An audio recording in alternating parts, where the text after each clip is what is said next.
Deputat va saylovchi uchrashuvi bu shunchaki muloqot emas, balki qonun ijodkorligida xalq ovozining bevosita aks etishidir. Zero har bir yangi huquqiy norma fuqarolar ehtiyoji asosida shakllantirilsagina kutilgan natijani beradi. Sharof Rashidov tumanidagi Jizzaxlik mahallasida tashkil etilgan navbatdagi sayyor uchrashuv ham aynan shu maqsadga yo'naltirildi.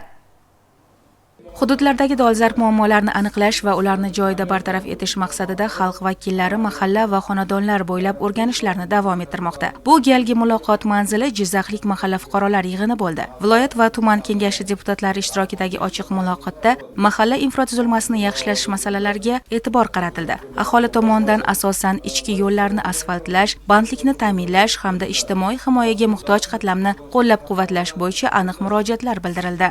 Fuqarolarni ko'p muammolarni yechim qilib berishdi. Mana deputatlarimiz mana ko'chalarni asfalt qilish to'g'risida gaplar bo'ldi. Elektr sohalari, gaz sohalari bo'yicha ancha muammolarni hal qilib berishdi. Chavangarli mahallasida maktab yo'q edi, o'rin joy topilmay yotishgan edi. Joy masalasi hal bo'lishdi. Aholini bugungi kunda qiynab kelaydigan bir nechta dolzarb masalalar muhokama qilindi. Joyida yechilayotgan masalalar muhokama qilib joyida yechildi. Qolgan masalalarni belgilangan tartibda hamkorlikda mahalliy hokimlik, viloyat hokimligi, mas'ul boshqarmalar, tashkilotlar hamkorlikda bosqichma-bosqich belgilangan tartibda hal qilishga, aholiga to'g'ri tushuntirgan holda yechimini topishga kelishib olindi.